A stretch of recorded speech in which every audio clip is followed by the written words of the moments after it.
आप तो यहाँ के रियाजी बहस वाले हैं, कई बार मैं कई जगह आप सर आप ही ने पूछा था तो आप कभी पूछते हैं तो बोल देते हैं, हमें नहीं तो हमारे पास तो कोई आता भी नहीं है, हमारा हम ऐसे नहीं है, हम कोई रियाजी ऐसा है यार, यहाँ बहुत रियाजी घूमते हैं और कई I am not one of them, I am not one of अभी देम। तो हमारे दर्शक देखते होंगे दूसरी डिबेट, तो उनको पता चल जाएगा कितने में आप आते हैं और कितनी बार आते हैं। वो तो ठीक है लेकिन ऐसा ऐसा कुछ नहीं है।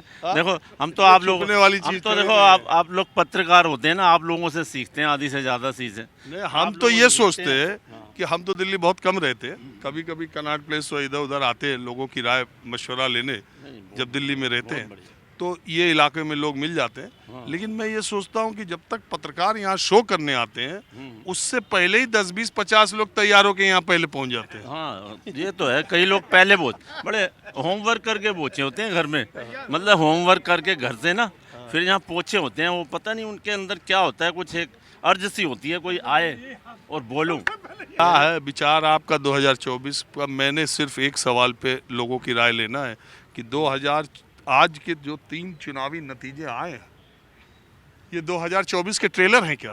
हाँ जी, ये तो अभी क्या नाम झांकी है, पिक्चर अभी बाकी है 224 में, ये अभी झांकी है, बिल्कुल सिर्फ ट्रेलर ही समझ लो। 2 में तो अच्छी प्रचंड बहुमत आया, 2 में, तीसरे में किसी का बहुमत नहीं आया मेघालय में। लेकिन अगर आप दूसरी तरह से देखें तो भारतीय जनता पार्टी गठबंधन की 44 सीटें त्रिपुरा में थी, वो 10 से ज़्यादा घट गई।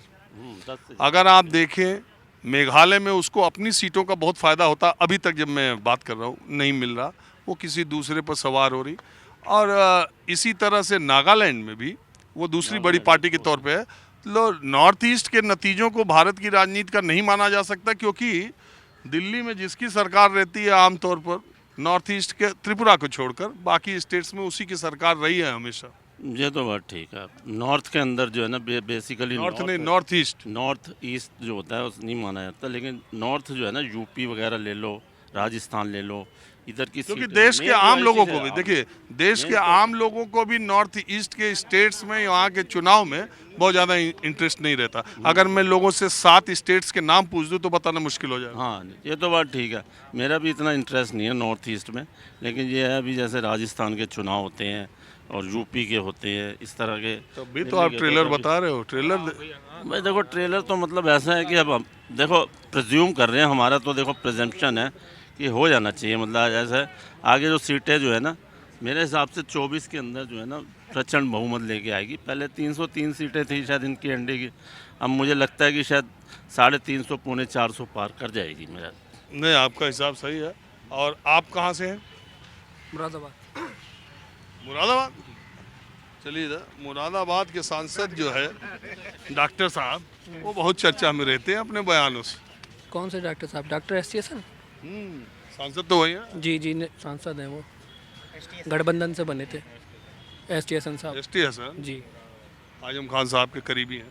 हाँ, आजम खान साहब के करीबी हैं, अच्छे सांसद हैं, बढ़िया वर्क कर रहे हैं। बयान तो उनके आते हैं, कई बार विवाद। बयान तो सभी नेताओं के आते हैं, किसी का कुछ होता है, किसी का कुछ होता है, किसी का डिफरेंट बयान आते हैं। अच्छा आप ये बताइए, मुरादाबाद, रामपुर, बरेली, संभल, वो जो इलाका है, जी वो इलाका एक समय में डोमिनेंस था बीजेपी की विरोधी पार्टियों का। जी ठीक है, कुछ दिन कांग्रेस का था, फिर सपा बसपा का रहा। जी।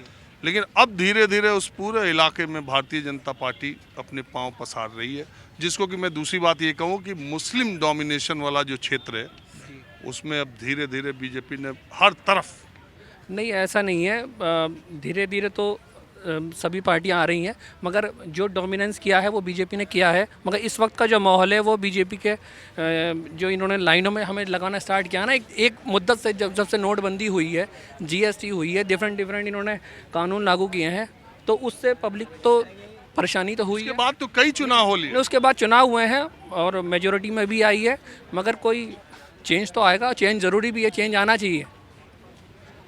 चेंज कौन लाएगा? चेंज हम ही सब लोग लाएंगे, जैसे बीजेपी को लाए, बीजेपी को भी हटाने का काम भी हमारा है।